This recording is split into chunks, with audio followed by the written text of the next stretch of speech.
Bienvenidos a otro excelente video aquí en Weekly News Cloud. Agradezco que estén aquí una vez más. Si es tu primera visita, no olvides suscribirte y oprimir la campanita, la cual es útil para recibir notificaciones en un futuro video.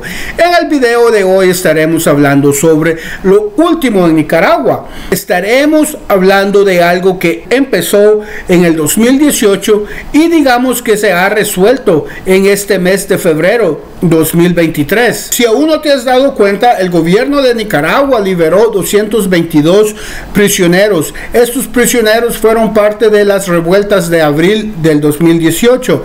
Los prisioneros fueron enviados a los Estados Unidos. Estados Unidos recibió a estas personas con las manos abiertas. La nación norteamericana decidió hacer una rueda de prensa y dar a conocer los sucesos. Edward Price es un asesor político estadounidense y ex oficial del Departamento de Estados de los Estados Unidos. Ha trabajado en la Agencia Central de Inteligencia. Él explicó que los prisioneros fueron recibidos por motivos humanitarios y ningún prisionero fue forzado a entrar al país. Ned Price, en su rueda de prensa, anunció cómo estas personas recibirán ayuda médica, también asistencia legal en el futuro. Estas personas entrarán en otros programas sociales. Ned mencionó que las personas que recibieron eran periodistas, estudiantes, activistas políticos. Todos las personas que fueron recibidas han sido examinados por la aduana estadounidense y protección de la frontera. El vocero mencionó que la liberación de estas personas por parte del gobierno de Nicaragua marca un paso constructivo para abordar los abusos de los derechos humanos de la nación. Y también dijo, Estados Unidos sigue comprometido con el diálogo con el gobierno de Nicaragua, de la misma forma que seguían comprometidos con los sucesos en Nicaragua, cuando habían esas alzas de violencia. Bien doble cara. Al gobierno norteamericano les encanta criticar y ellos se autopronuncian la vertebral de la justicia y los defensores de los derechos humanos. La manera que el gobierno norteamericano ha reaccionado a estas personas me causó curiosidad. Creo que me comprenden esa curiosidad. Digamos que Estados Unidos casi nunca quiere aceptar inmigrantes latinos, pero a estos les están permitiendo beneficios similares a alguien que es considerado residente. En el 2018 estas personas fueron presas por defender supuestamente los derechos humanos y levantar la voz contra el régimen despiadado, dice el gobierno de Norteamérica. Estas personas que fueron presas en Nicaragua dicen que luchaban por los derechos de las personas jubiladas. Ellos querían que estas personas recibieran su mensualidad. Quiero decir que en Nicaragua personas se pueden jubilar a la edad de 60 años. Aquí donde yo vivo, a los 65. Donde tú estás, ¿a qué edad se pueden jubilar las personas? Y por lo que yo he escuchado, en muchos países, en vez de bajar la edad de jubilación, la quieren subir. ¿A qué edad las personas pueden jubilarse en tu país, amigo? Comparte eso conmigo. Estas personas que protestan también pedían la liberación de los detenidos, anular antecedentes policiales, suspensión de altos cargos de la Policía Nacional, exigían garantías de no represalias y la reconstrucción de las instalaciones universitarias. Asimismo, se exigió procesar penalmente a los responsables de las muertes ocurridas a causa de la represión. Estos universitarios eran en realidad grupos de choque. pedían la destitución de Aminta Grenera. La consideran culpable de decenas de muertes durante las violentas protestas por parte del grupo autonombrado M19. Aquí les dejo un resumen de la biografía de Aminta Grenera. Escuchemos, por favor. Ella es una ex revolucionaria sandinista y directora de la Policía Nacional de Nicaragua desde el 5 de septiembre de 2006 hasta el 28 de abril 2018. Después de sus estudios en la Universidad de Georgetown en los Estados Unidos, Grenera decidió hacerse monja. Comenzó su noviciado con las religiosas de la Asunción en la ciudad de Guatemala, pero abandonó su formación religiosa en el 1976 para unirse a la insurrección sandinista contra el dictador Anastasio Somoza. Como revolucionaria, ella era parte de un grupo de insurrección urbana cristiana. Después del derrocamiento de Somoza en el 1979, se unió a la policía, ayudando a crear unidades especiales para combatir la violencia contra las mujeres y los delitos contra los niños. También trabajó contra la corrupción policial. En el 2006 fue nombrada jefa de la Policía Nacional por el presidente Enrique Bolaños. Comenzó su mandato con la sustitución de varios oficiales de alto rango de la policía, o sea, los corruptos, ¿verdad? En el 2011 fue nombrada para un segundo mandato por el presidente Daniel Ortega a través de un decreto presidencial, la ley orgánica de la Policía Nacional. Durante su mandato trabajó para aumentar el número de mujeres que sirven en las fuerzas policiales con el objetivo de alcanzar 50-50. Renunció al cargo tras las protestas antigubernamentales de abril 2018 tras las críticas de la actuación de la policía contra los manifestantes, que dejaron al menos 212 personas muertas. Informe de la Comisión Interamericana de Derechos Humanos. ¿Qué tú piensas de ella? Yo pienso que, digamos, ella no ha actuado así como la actual usurpadora de la presidencia de Perú, Dina Boluarte. ¿Cuál es su opinión? Aquí me gustaría tomar un momento para correr un video de cómo se comportan estos estudiantes defensores de los derechos humanos y veremos por qué tantos de ellos fallecieron. Los familiares de universitarios muertos en Estelí durante las protestas contra las reformas al Seguro Social exigieron este miércoles que en una investigación a cargo de la Policía Nacional y la Fiscalía Departamental también participen organismos locales e internacionales defensores de los derechos humanos. La petición la hicieron cuando los familiares de los universitarios muertos en Estelí junto a miembros del movimiento 19 de abril instalaron un altar en el Parque Central 16 de julio, donde 2 jóvenes perdieron la vida a balazos. La investigación en Estelí la hace la Policía Nacional y la Fiscalía Departamental.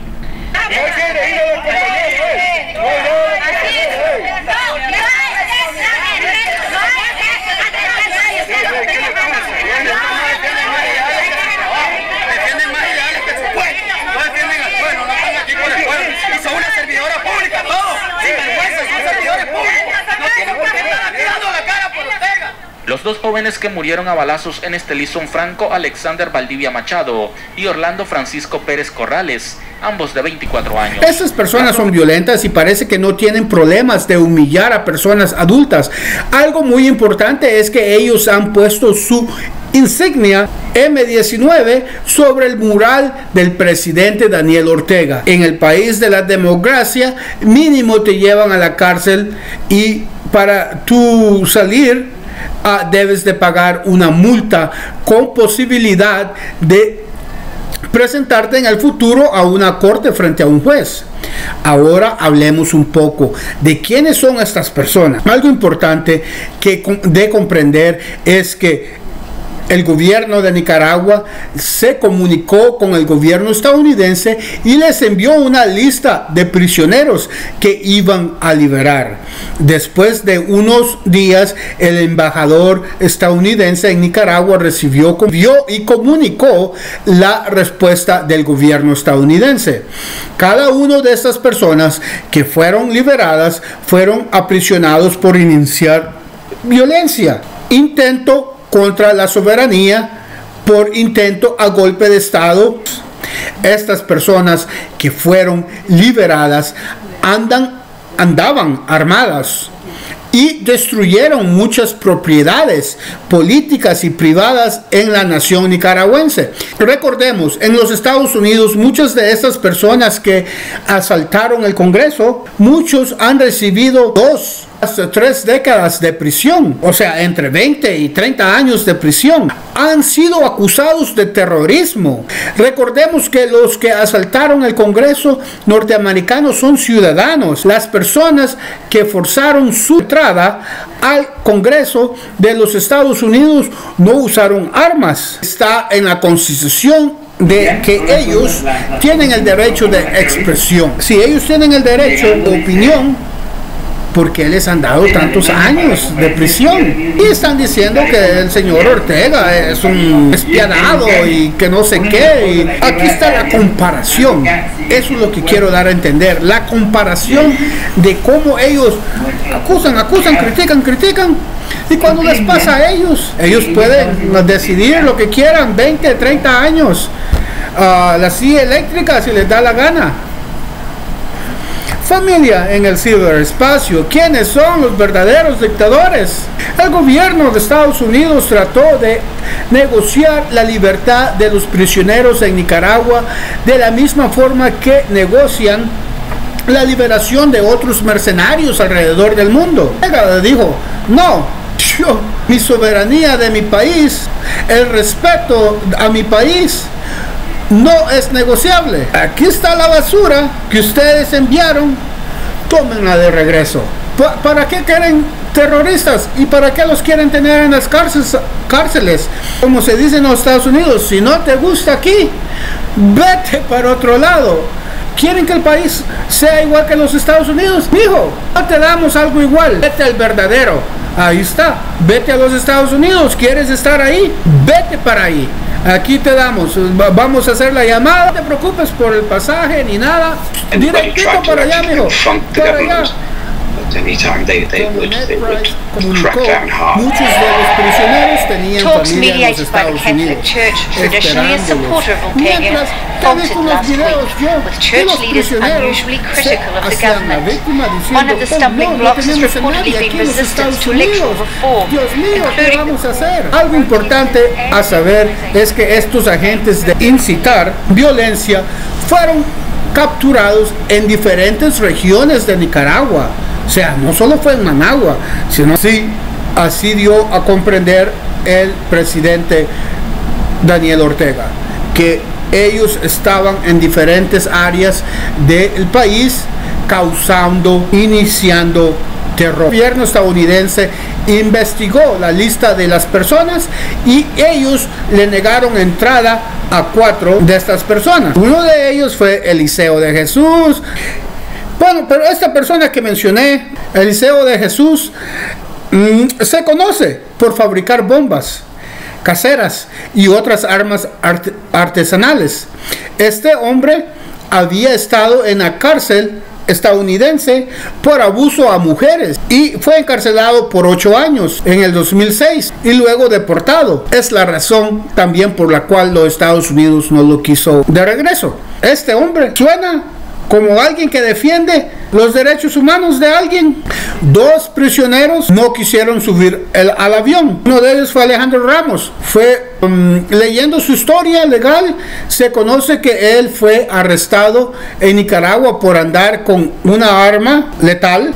En las marchas, 369 kilos de droga en su residencia. Eliseo seguro tenía temor, él no quiso subir. El temor seguro era que cuando llegara allá a los Estados Unidos le abrieran una carpeta o le encontraran más crímenes y terminara en la cárcel por más tiempo. El segundo prisionero no quería subir al avión sin antes hablar con los obispos, y ese era un obispo. Eso no se le hacía posible, así que se quedó. Muchas personas están molestas porque el presidente Ortega metió a la cárcel a 11 representantes de la Iglesia Católica. Bueno, en mi experiencia he conocido muchos representantes de la Iglesia Católica y de otras religiones que a ellos les encanta unirse y tomar lados políticos a cambio de financiamiento para sus iglesias o para sí mismos, ¿verdad? Yo me he dado cuenta que en mayoría ellos toman el lado del modelo capitalista. He presenciado a representantes anybody tried to actually confront the government at any time, they would crack down hard. Talks mediated by the Catholic Church, traditionally a supporter of Ortega, faltered last week, with church leaders unusually critical of the government.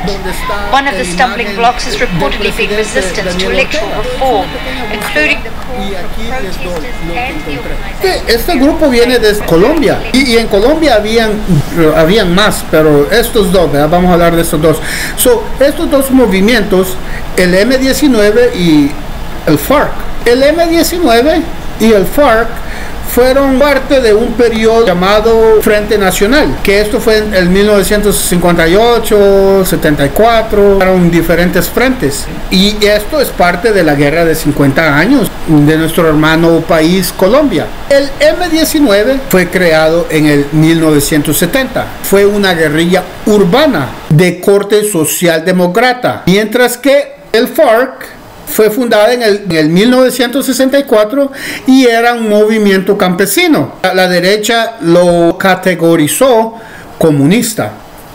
Recordemos que en el 2018 el presidente de Colombia era Juan Manuel Santos y luego después fue Iván Duque, dos presidentes títeres del gobierno norteamericano. Entonces, aquí está, los líderes del M-19, algunos de ellos llegaron a posiciones como congresistas o alcaldes de grandes ciudades, participaron en la redacción de la Constitución del 1991. O sea, que estos eran más derechistas o más pro-estadounidense que pro-ciudadano colombiano. En las elecciones ellos, bueno, como la gente no los quería, agarraron el 13%, y eso creo que es exagerado, ese número. O sea que, porque nadie gana una alcaldía o llega a ser congresistas con un apoyo popular o nacional de 13% sin tener el apoyo de oligarcas. O sea que estos, el M-19, como estaban en las ciudades, cuando daban a algún oligarca o a alguien de dinero, seguro hacían contratos. Y al mismo tiempo es la razón que se han quedado como un grupo mercenario que lo pueden enviar a diferentes partes de Latinoamérica a crear choques de violencia. Así que estos son estas gentes que se llaman universitarios. Representan el capitalismo, no representan, estoy apoyando los derechos humanos, quiero que estas personas que han trabajado tanto tiempo reciban su mensualidad de jubilación. Eso no es el caso. No digo que no estaba pasando. No digo que no querían hacer ajustes a algunos de esos programas sociales. Sí es cierto.